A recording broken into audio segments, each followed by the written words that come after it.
Olá, hoje a gente vai mergulhar em um dos cenários, talvez o mais intenso, da medicina, para entender como um sistema consegue transformar o caos absoluto em controle. A gente está falando do suporte avançado de vida cardiovascular, o SAVC. Pois é, essa pergunta é o ponto de partida de tudo, porque vamos combinar, numa emergência cardíaca, quando o coração para, cada segundo é uma eternidade. E o que separa a vida da morte, o que separa o caos da sobrevida, não é sorte, viu? É um sistema, é um plano de batalha executado com uma precisão cirúrgica. Bom, para a gente entender esse plano de batalha, vamos quebrar ele em algumas partes. Primeiro, o que é de fato o SAVIC? Depois, quem é a equipe que está por trás disso? Qual é a abordagem que eles usam?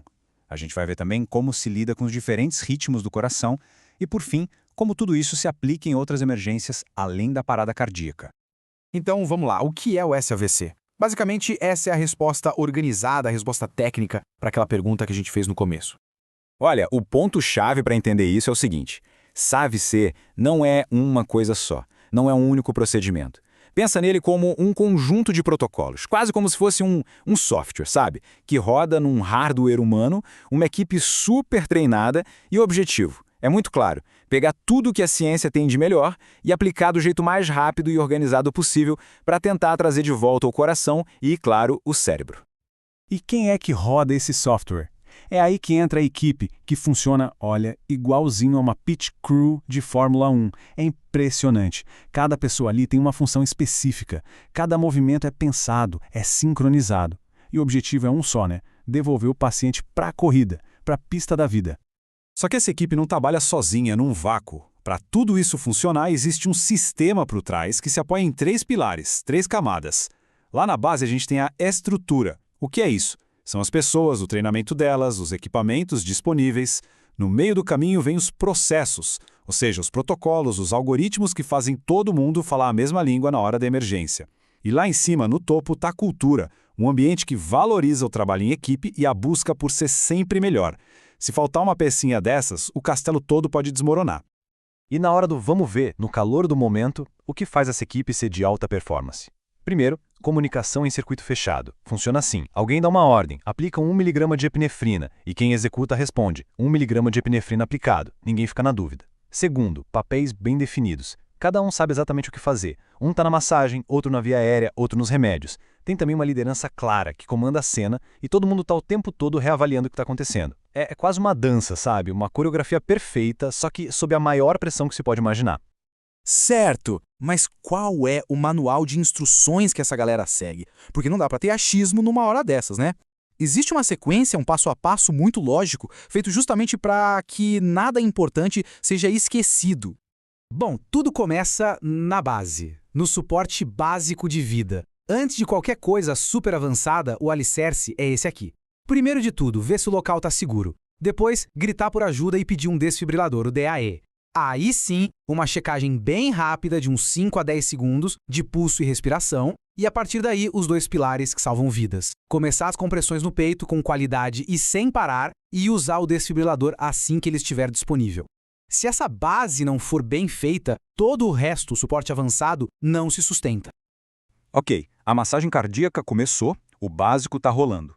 Mas aí, a cabeça da equipe precisa virar uma chave.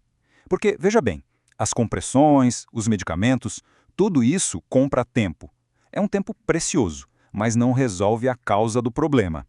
A grande virada, o que pode realmente mudar o jogo, é quando a equipe começa a se perguntar: tá, mas por que esse coração parou? E para essa investigação, existe uma ferramenta, um mapa, o famoso mnemônico dos Hs e Ts.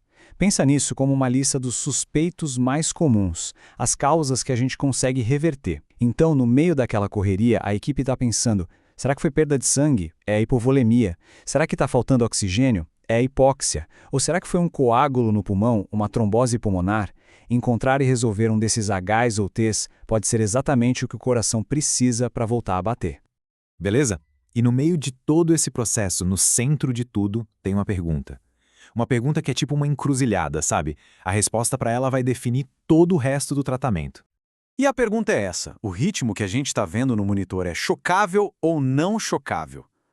Para ficar fácil de entender, um ritmo chocável é quando o coração está numa bagunça elétrica total, ele está tremendo, caótico.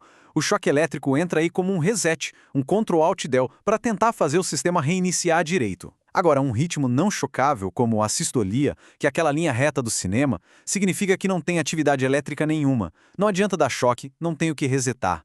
E essa decisão é crucial, porque ou a equipe vai para o choque ou foca 100% na massagem e nos remédios, tentando fazer alguma atividade elétrica aparecer. E já que a gente falou em remédios, tem dois que são os protagonistas da história. A epinefrina, que é usada em praticamente toda a parada cardíaca, a função dela é ajudar a empurrar o sangue para os lugares mais importantes, coração e cérebro, e a amiodarona, que entra em campo naqueles ritmos chocáveis, logo depois do choque, para tentar acalmar o coração e impedir que a bagunça elétrica volte. Mas olha só, essa lógica toda do SAVC, de sistema, de equipe, de agir rápido, não serve só para parada cardíaca, não. Ela se aplica a várias outras emergências onde a regra de ouro é uma frase muito poderosa. Tempo é tecido. O que isso quer dizer? Que cada minuto que passa é um pedaço de um órgão vital que pode estar morrendo para sempre. Pega o infarto, por exemplo, a síndrome coronária aguda. Basicamente, tem uma artéria do coração entupida. O objetivo é um só: desentupir essa artéria o mais rápido que der para salvar o músculo do coração que está ficando sem oxigênio. E nessa hora, o relógio é o inimigo. Existe uma meta, um tempo-alvo que todo mundo persegue: 90 minutos. É isso mesmo. 90 minutos da hora que a pessoa entra no hospital até a hora que a artéria é aberta lá na hemodinâmica. É uma corrida maluca contra o relógio para salvar aquele pedaço do coração. E para o AVC, o derrame, a lógica é idêntica. A diferença é que o entupimento agora é numa artéria que leva sangue para o cérebro. A missão? Mesma coisa. Restaurar a circulação de sangue o quanto antes para salvar o tecido do cérebro antes que o dano não tenha mais volta. Só que para o cérebro, a janela de tempo é ainda mais apertada. A meta para usar aqueles remédios que dissolvem o coágulo é de só 60 minutos depois da chegada no hospital. 1 hora. É muito pouco tempo. Porque aqui, aquela frase "tempo é tecido" fica ainda mais específica. Tempo é cérebro. Então a gente viu que o CVC é muito mais que um procedimento. É um sistema, é uma equipe, são algoritmos. É uma verdadeira corrente da sobrevida que começa com a pessoa que está do lado na hora do evento e vai até os cuidados depois no hospital. Mas a gente sabe, né? Toda corrente é tão forte quanto o seu elo mais fraco. E aí fica a pergunta: qual é o nosso elo mais fraco? É a gente demorar para reconhecer o problema? É a pessoa do lado não saber começar a massagem cardíaca? É a demora da ajuda profissional? Fique essa reflexão para a gente, nesse sistema incrível pensado para salvar vidas, onde a gente, como sociedade, ainda pode melhorar.